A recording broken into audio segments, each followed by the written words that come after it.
for the Development on Women of the Philippine National Police. Thank you so much with the partnership of the Provincial Health Office under our Governor, Rogelio Roque.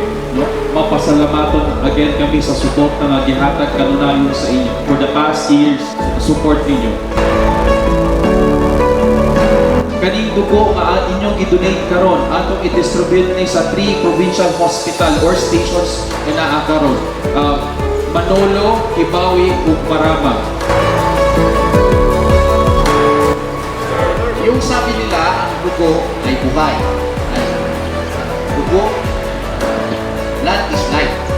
Sabi nila.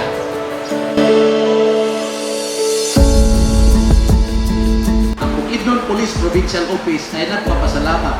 Maibigay namin ang hindi lang doon sa serbisyo, pagsiservisyo namin. Kailangan pala, hindi lang pala yung physical na serbisyo ang gagawin natin bilang kapulisan. Kung anong mayroon rin tayo sa ating katawan, bagay man o anuman sa ating katawan, ay pwede rin natin kasama rin yan sa ating pagserbisyo.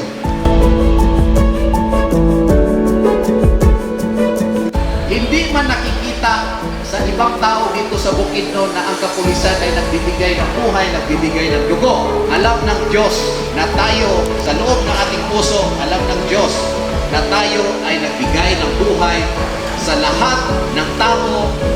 Kung sino man ang taong lalapit sa ating Provincial Health Office para maghingi ng dugo. Nakatanim na yan sa Diyos. Alam ng Diyos yung tulong na ginagawa. Ang sigilan yan, mayroon tayong tinatawag na good karma at bad karma.